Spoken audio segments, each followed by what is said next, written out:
and we told you earlier that the city has finalized its budget. A number of groups have been worried about funding cuts, among them a group called the Samaritans of New York. It is a non-religious group that operates a 24-hour suicide hotline. The program relies entirely on money from the city, and now the question is, will this group continue or not with this $63 billion budget? Joining us now is the executive director of the Samaritans, Alan Ross. Alan, do you know at this point, are you in or out of the budget? No, we have no idea. We're sitting waiting to hear the final news. You don't know? No, no.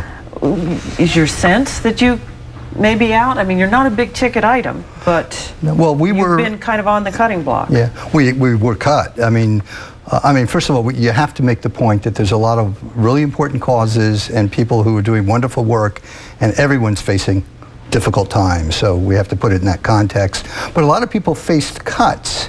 Our contract was what they call zeroed out, which is a terrible phrase, which means terminated. So we're fighting to get our contract restored. And we have good friends on the city council who are helping us, and we've been meeting with people in the mayor's office. So let's talk about what you do, because Samaritans has been around for a number of years, and you operate a suicide hotline 24/7, right? 24/7 with all volunteer staff on the hotline. And how many calls do you get? We'll answer about 68,000 calls this year. And they're people who are depressed, in crisis, they're having a bad day, they have a broken heart, they've been traumatized, they suffer from depression. You name any problem you can think of or any illness, and somebody calls with that kind of issue.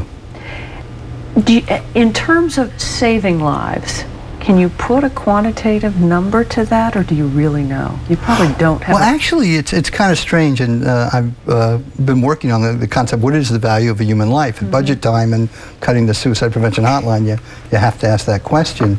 They actually put a financial based on work productivity to the family, so as all actuarial groups. So, I mean, there is a financial number that's something like, in New York State, 1.2, 1.4 million on what the financial loss is economically. We don't want to say that spiritual, emotional, personal, or anything else. Obviously, you can't measure that. But I think if you look, and people don't understand prevention, you know, prevention is stopping things from happening. So if you're upset and depressed and talk to someone at the Samaritans hotline and don't go to the emergency room, the city just saved $800, $1,200, $3,000. If you talk to someone when you're having a panic attack and don't call an ambulance, just save thousands of dollars. So there's lots of ways that money is saved that doesn't show up in your normal bookkeeping. And that's a hard thing to sell. What is your budget? What's your operating budget? Our operating budget, our contract is $247,000, and the city council gives us a little money above that. We're operating at around $300,000 a year, but the major portion of that is from our contract with the New York City Department of Health and Mental Hygiene. So when you look at a $63 billion budget for the city, and you're under $300,000, right, you probably think, gee, it's not an awful lot. Can't you help us out?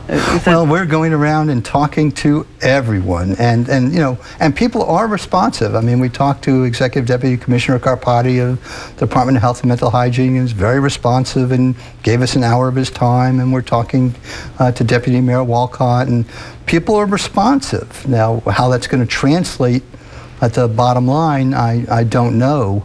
But the City Council certainly has taken our cause to heart and is trying, but they've had tremendous cutbacks, and services are being reduced under their umbrella too. Now, the mayor's office has said that there is another referral service out there called LifeNet, and that perhaps, you know, you two could join forces, or that they could be an umbrella over your volunteers.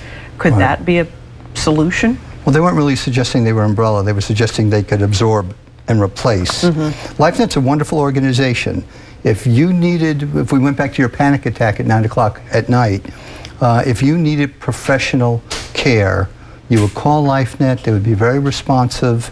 They would find out some specific information about you, and that would result in a referral information that you could get, so you could get the professional help you need. That is helping you to find a resource in your community. Samaritans, you're going to call, and we're going to talk to you, and we're going to spend time with you now, and at 2 o'clock in the morning when your panic attack comes back, we're going to talk to you, and at 5 o'clock in the morning when you're feeling suicidal and you can't take it anymore. So the way we put it is... So you're not going to, you don't refer people to someplace else, you deal with the problem. Yes, and LifeNet does referrals to us, and in emergencies and life-threatening situations, we work with LifeNet. We work very closely, but they're very different services, and people who don't understand hotlines don't recognize the difference. The phrase is, you call Samaritans when you need someone to talk to, you call LifeNet when you need professional help, and obviously you need both.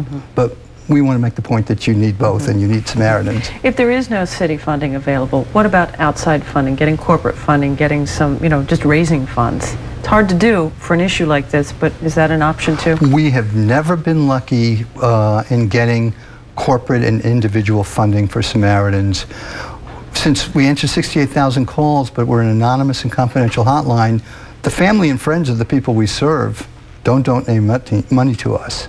And then corporations give money to research. They give money to support organizations. So we've never been lucky at all in finding individuals or celebrities. And yet, you read in the paper all the time about people who are suicidal or depressed. So we'll have to see what the city does. Yes, we'll stay tuned, as they say. Yes, and we'll keep our fingers crossed for you. Thank you.